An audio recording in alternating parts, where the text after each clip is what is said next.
Hello, welcome to Beyonce's Side of the Internet. I'm Sharonda, and I'm here to talk about a book. So it's been a minute, but hey, how y'all doing? And the book I'm going to talk about today is, oh my God, Truth, Lies, and Mr. Gray. So you see the cover of the book behind me. I'm trying something new with my videos, but let's get into this book because it was good. Okay, so this is a follow-up to Shelly Ellis's first book, The Three Mrs. Grays, where we have these three women who find out that they are all married to the same man. Okay, and Cyrus Gray is, child, he is a whole lot. Okay, he's scheming and he conning everybody, even his own wives. All right. So in the second book, we're following up on the story after Cyrus gets shot in the first book. Okay, shit is just starting to snowball for him, and the end result was him, being taken care of. But he survives. And child, when I tell you he's trying to make these women's lives miserable, he's trying to make their lives miserable because none of them really want to be bothered with him, and rightfully so. But Cyrus is the type of man that feels like y'all are my wives and y'all should be sticking with me and supporting me. And I'm not. He's basically one of those people like, if I'm miserable, we all gonna be miserable. So that's how Cyrus is at this point, right? So y'all. So we have. Let me start off with the wives. So in this first book, we have Vanessa, who's the first wife, right? And at this point, she's stuck with Cyrus, right? She's the one that is like officially married to him, and she's stuck with him. She don't want to be bothered with him. She's done. Now, Vanessa don't want to be bothered, but in order for her to get away from Cyrus, she needs to take him out, and she makes a decision for her and her lover, dude she was sleeping with, gonna take Cyrus out, gonna try to kill him for his money and all that other stuff. But big whoopty, okay. So she's making all these plans throughout. You see her making all these plans throughout the story, but most of the times they're falling through. Mostly because her and Bilal, who is a young boy that she's sleeping with, the plans to kill Cyrus just aren't going through. So we see her and Bilal, like, to me they was really struggling trying to take Cyrus out, but they just never have the opportunity to do it. Then we have Noelle, who is the second wife. Noelle is done. She finished. She don't want shit to do with Cyrus. Okay, she's done. But Cyrus, like everything else, he really he's a grand manipulator.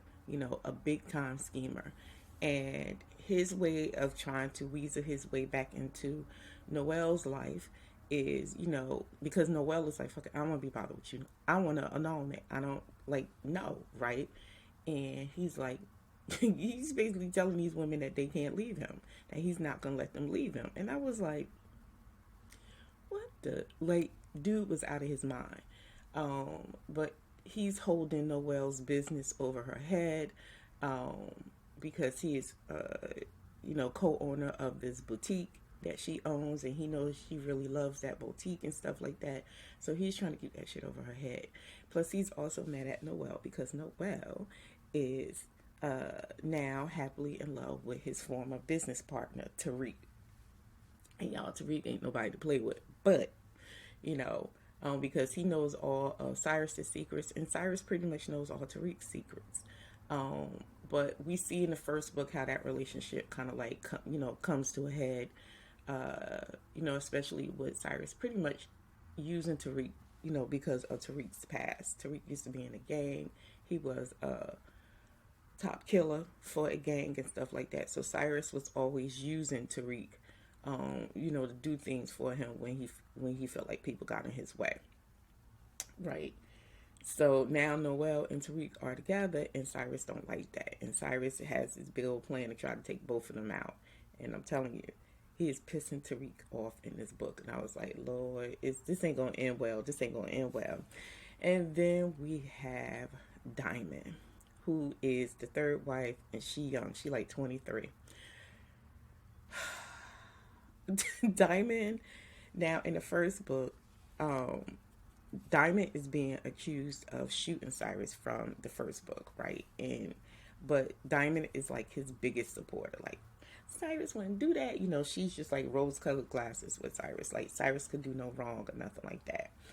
But Cyrus is he is something else, because in this book you see like he don't really like he will hold on to Diamond just because he can, but he don't want her because he found out her past. Like when she was a student in school and stuff, she was doing like internet porn and stuff like that, like like the webcam thing type thing.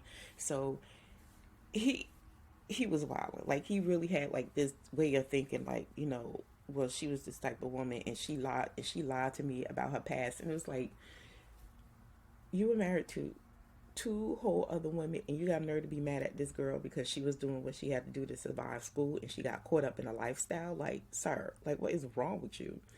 But anyway, so he basically inside of this book we see Cyrus trying to get back on top.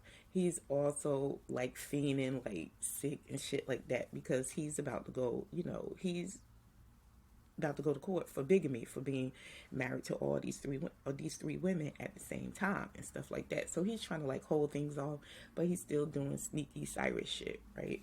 Still scheming, right? And again, all of this is starting to come ahead because these three women are sick of him.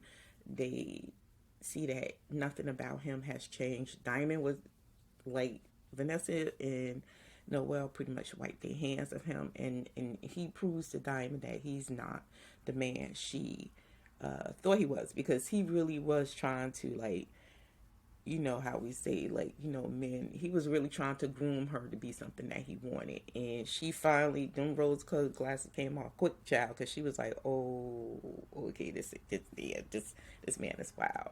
But we see a whole lot of stuff going on inside of this story. Basically, these three women trying to get away from him and trying to move on with their lives, and Cyrus not letting them. The way Shelly Ellis wrote this book was out freaking standard. This was a great follow up to the first book. Um, it is an awesome conclusion to Cyrus's story, especially with him being like this, this master manipulator and taking advantage of people, especially the women he claimed to love and stuff like that. He really didn't love these women. He just wanted to control them, and he wanted to control everybody in his life. We see kind of like, even from the first book, I never thought of him and Tariq as friends. That was pretty much a business partner. And Tariq basically went up under Cyrus because he wanted a different lifestyle. You know what I mean? He wanted to go legit. And Tariq always felt that Cyrus was going to be um, his way out of his former life. You know what I mean? But Cyrus was always dragging him back in with these requests that he wanted Tariq to do when people got in the way. And then, there were other people that were starting to come after Cyrus too, because now they went, Tariq and Cyrus went into a business together, a financial consulting business together. And Cyrus is just like, because he was really just trying to take out these three women. If you read the first book, he was really trying to take out these three women because he was in debt, because he can no longer keep up with the lifestyle of being this rich, successful man, and then having three separate wives in three separate states. You know what I mean? And he, like in the first book, he was literally trying to kill Noel and Vanessa and, cash in on the insurance policies. And this is where Tariq was just like, okay, no. And he wanted Tariq to do it like he wanted Tariq to do, like Tariq did all these other things for him. And Tariq was like, nah, this is it. Plus with Tariq being in love with Noel, the second wife, he was like, no, okay, yeah, But this is a great conclusion to the first book. because we just see so many things like snowball, and there's a lot of wheels turning. You know, Noelle is finding out information. Like, Noelle at this point is just really just jaded, and she finds out some information about Tariq, and she don't know if she should trust Tariq. And it's like she's just like, I know one thing, she was getting on my nerves because Tariq was telling her like Cyrus was being well, Cyrus ain't had no more money anyway, but you know, her business was failing, and you know, she was getting all these bills, couldn't pay her employees and stuff like that at the boutique. And Tariq was like, I'll give you the money, let me help you. And she was like, no. She was just this really noble person, and she didn't want to take any money from Tariq. But I was like, girl, you better take that damn money. But she didn't want to take it. But yo, so, you know, we see her finding out this information about Tariq and his past, and now she's wondering if she can trust him and stuff like that. And then Cyrus trying to worm his way back in her life, and she don't really want to be bothered. We see Vanessa, the first wife, really just spiraling out of control, you know, in her effort to take Cyrus out, but everything is not going the way she wants it.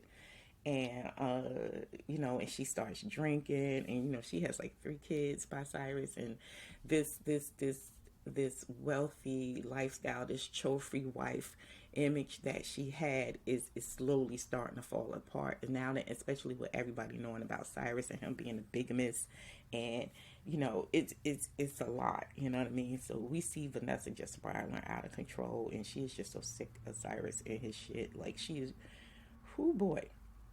And with Diamond, there's a new person that comes into Diamond's life, her lawyer, and he's trying to help her. But Diamond initially was just being dumb, but you know, a light bulb finally goes off in her head, and you know, we see her try to, you know, move on with her life without Cyrus too.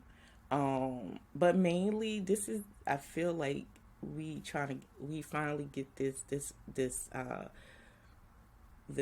matchup between Cyrus and Tariq. You know what I mean? In their personal and business relationship. And Tariq really suffers because of it. He loses a lot inside of this story, sacrifices a lot inside of this story. And, you know, we see, you know, not everybody gets a happily ever after inside of this book. You know, you don't go in this book expecting to get no happily ever after or no happy ending. You know, it ain't gonna happen. But this is a great book. I really enjoyed it. A lot of twists and turns, a lot of information, information and questions answered from the first book. We get those answers too, because ooh boy. But yeah. If do you have to read the first book in order to enjoy the second book? For me, no. But if you want some information on the type of person that Cyrus is and how kind of like this story, you know, you know, all jelly rolls together, then yeah, you probably would need to read the first book. It's a really quick read. But yeah, outstanding story. Writing was amazing. Just like, she just wrapped everything up so neatly, answered every question, just kept the suspense and the tension. Like, it was all throughout the book. And that ending with Vanessa and Bilal, oh my God, I ain't even see that coming, child. But I knew it was going to be something, because I knew that little young boy was going to figure it out, and child. But yeah, so check out this book. It is Truth, Lies, and Mr. Gray. It is the second book in the series that she has with these characters, and y'all are going to love it. You're absolutely going to love it. So that is it for me. Until the next one, later days. Bye.